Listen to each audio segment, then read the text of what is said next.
So, Jen Louden, what's your thing? Can I read you something? Always. I am called to lead you into sun-drenched wholeness.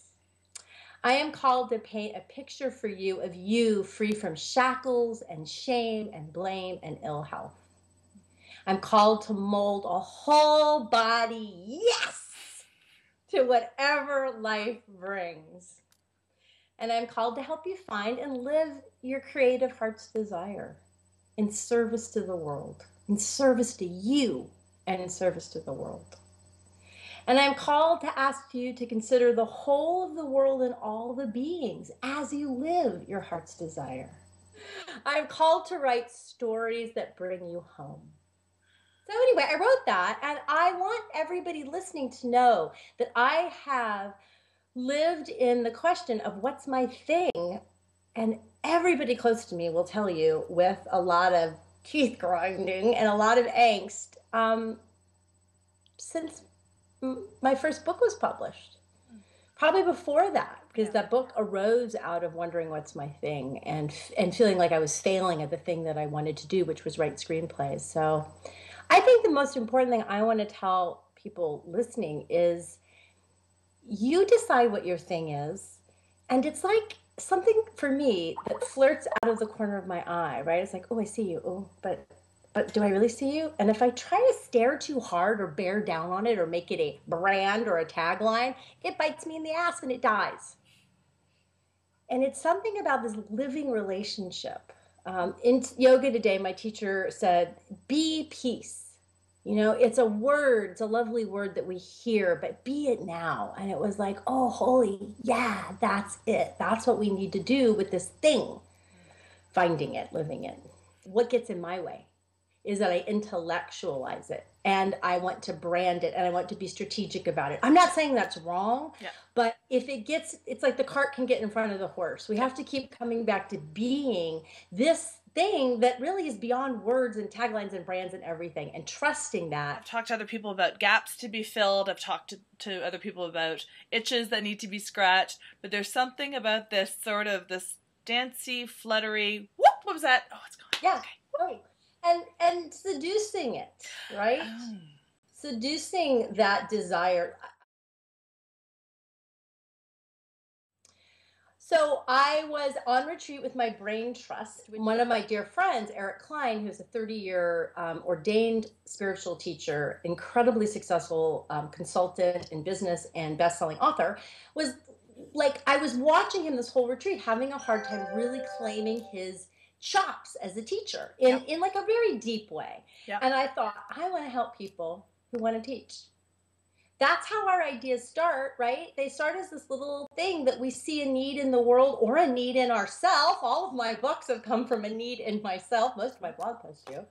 And then I started talking to my friend Michelle Liesenberg Christensen, because I love to collaborate with people. I love to do serial collaborations. And we started talking about our own journeys as teachers and how much shame and suffering we had because we were both called to teach in our 20s. My first book became a word-of-mouth bestseller, and people they saw me on TV, and they were like calling me up. You want to come talk at our hospital? Or, hey, do you do workshops? And I was like,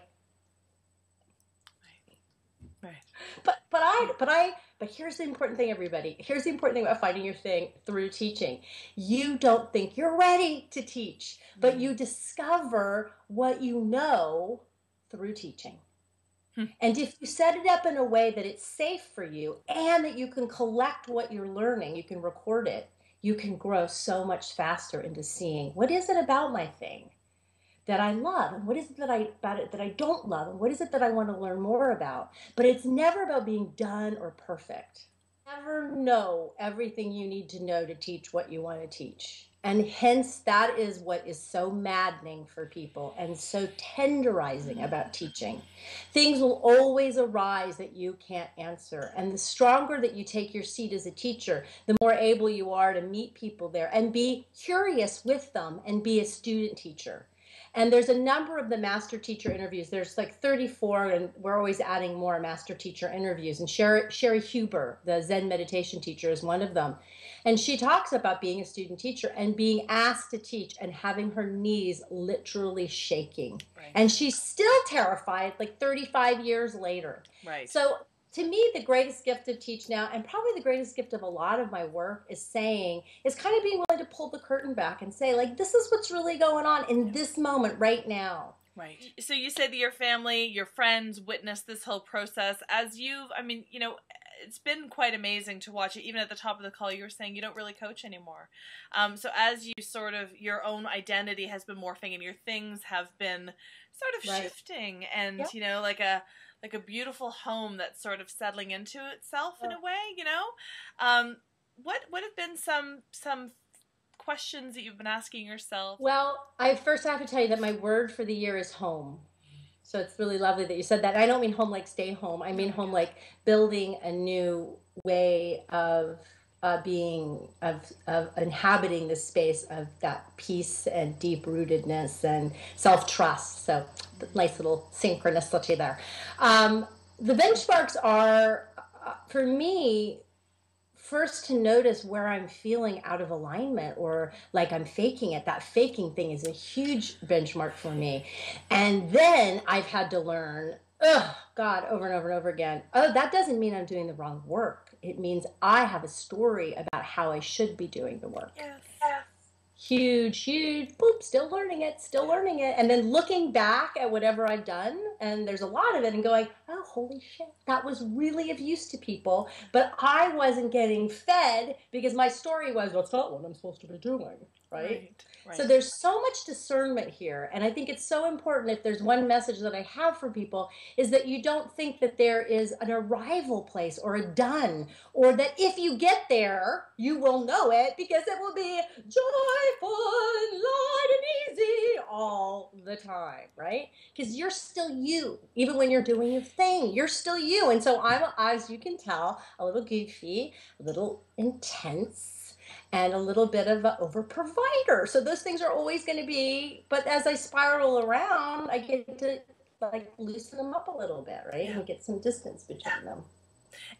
And again, that's where the home piece comes in, it seems like, for you. Like, so within the context of all of this, these disparate things that just make you so alive. And so, Jen Louden, yay! Finding the peace and the homeness in there. Yes. Perfect. Thank you. That's why you're such a great coach. Oh, thank you.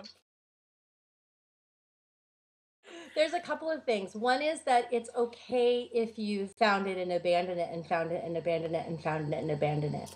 We can be ashamed that we've given up and we're here again, or we can celebrate and get support. So you're so like, that's it. And the idea of this being a dance, I'm sort of like, is it fitting now? Not so much. I'm going to try this. Is it fitting now? Right. Oh, a little more. If I just add a little more of this, if I add a little more shimmy, shimmy, shimmy, shake, that I absolutely love that. And it's okay to abandon and revisit and abandon and revisit. Do you know how expansive that is? Sometimes the things that you most care about are the things that you're most afraid of. So you may know very well what your thing is, and you may know that you may not be able to bring it to life the way that you want, and that may break your heart. But don't let that heartbreak stop you from trying. I'm not going to be able to write the great American novel. You may never read what I write, or maybe I will. But if I put my hat on that as living my thing, then I'm screwed right out of the gate. And then instead I say my job is to show up, and how can I show up with all of myself, and how can I keep learning, and how can I be curious, and how can I really try to tell a story that does what I want it to do, which is bring wholeness and make you think and make you, well, lots of other things.